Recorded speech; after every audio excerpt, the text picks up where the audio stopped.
नमस्कार मित्रों, एक बार फिर मेरे YouTube चैनल एस्ट्रो गाइडेंस में आपका बहुत बहुत स्वागत है। इसके पहले मैंने एक वीडियो बनाया था रोगी अरिष्ट ज्ञान पर। दर्शकों ने उसे बहुत सराहा और बहुत सारी शुभकामनाएं मुझे आप लोगों से प्राप्त हुई।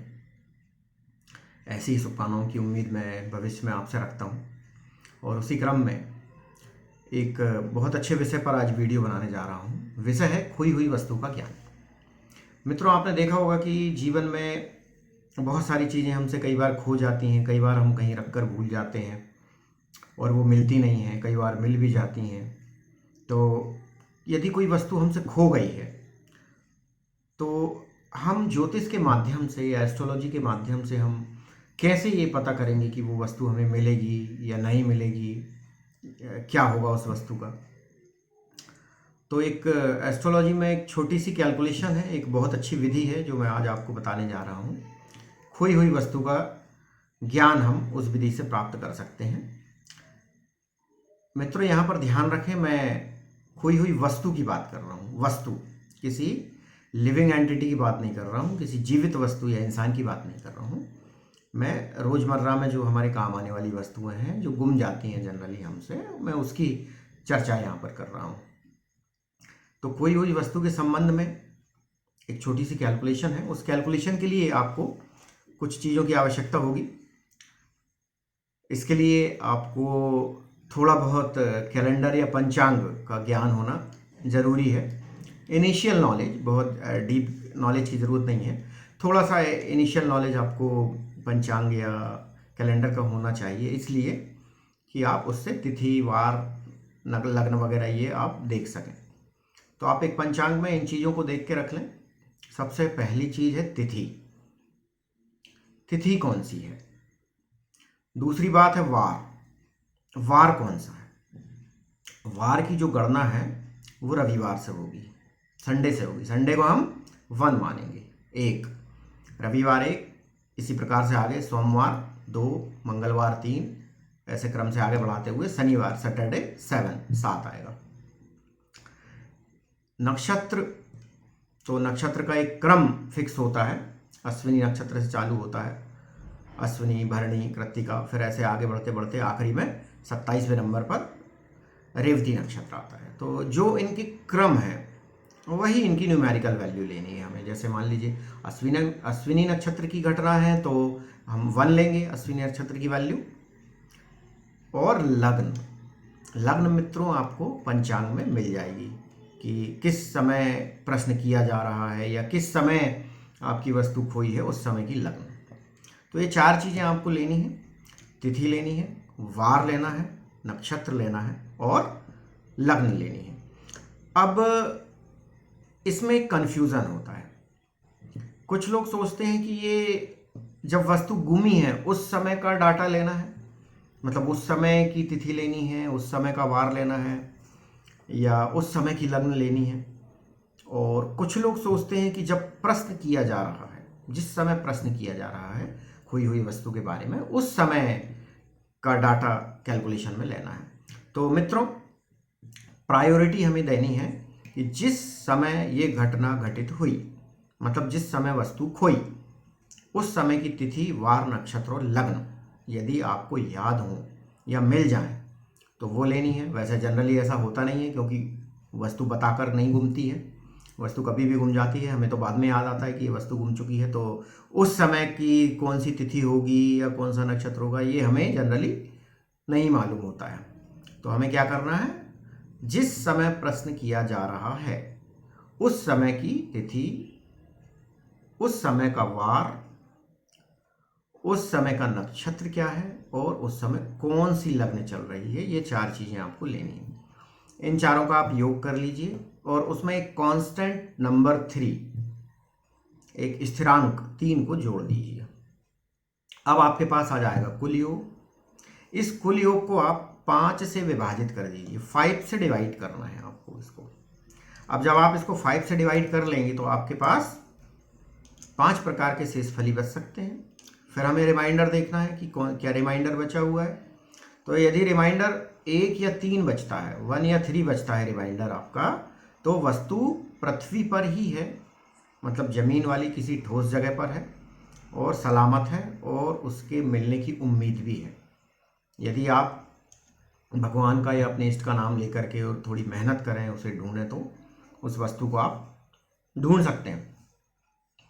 यदि रिमाइंडर 2 आता है, शेषफल यदि 2 आता है, तो वस्तु जल में है या लिक्विड वाली किसी जगह पर है, नाले में हो सकती है, नदी में हो सकती है, ऐसे मतलब किसी जलीय स्थान पर वो वस्तु है और उसके मिलने की उम्मीद 50% है।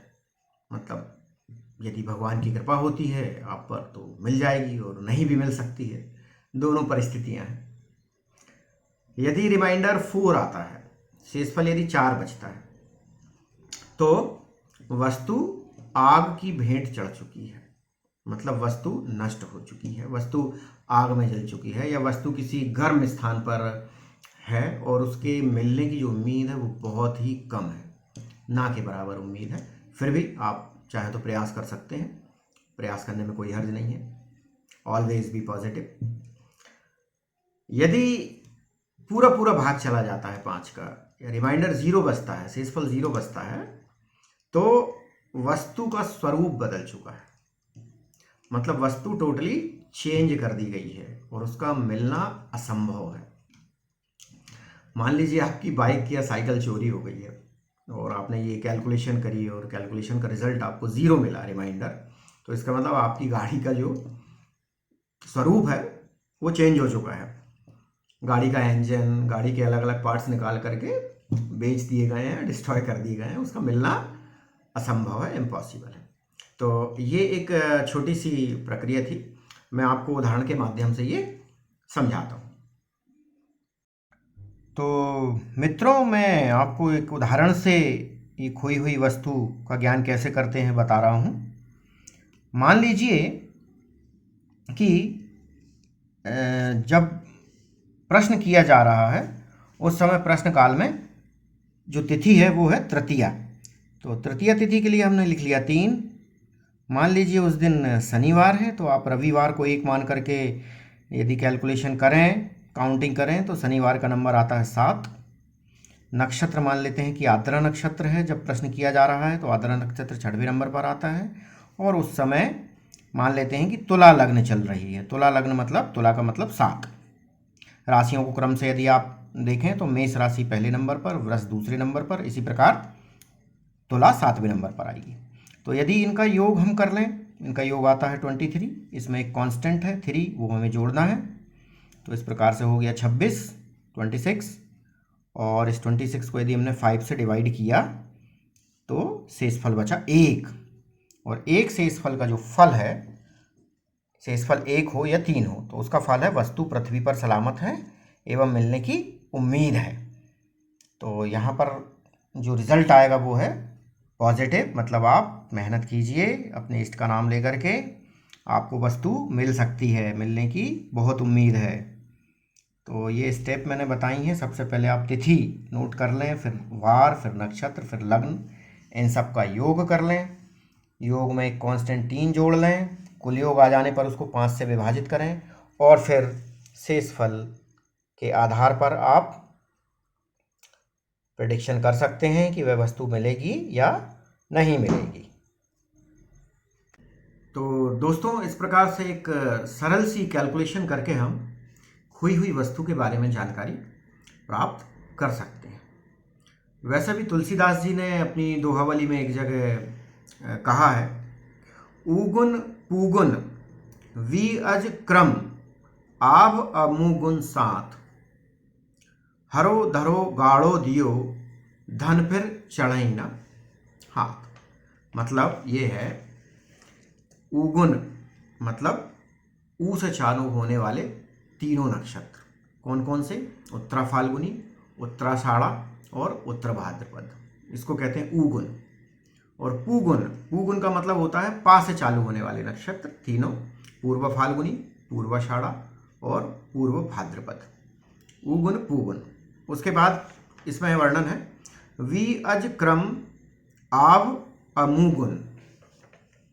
इसका मतलब है कि उत्तरा फाल्गुनी के तीनों नक्षत्र, पूर्वा फाल्गुनी के तीनों नक्षत्र, विशाखा, आ मतलब अज, अज कहा जाता है रोहिणी को, रोहिणी नक्षत्र को अज भी कहा जाता है, रोहिणी, कृत्तिका, माघा, आद्रा, भरणी, अश्वनी तथा मूल नक्षत्र। इन नक्षत्रों में चोरी किया गया धन या उधार दिया गया धन या गाड़ा हुआ धन या गिरवी रखी हुई कोई वस्तु का मिलना मुश्किल होता है, इसकी मिलने की प्रोबेबिलिटी बहुत कम होती है। तो मित्रों, आज के लिए इतना ही, आगे भी मैं आपके साथ बना रहूँगा। धन्यवाद। जय श्री राम।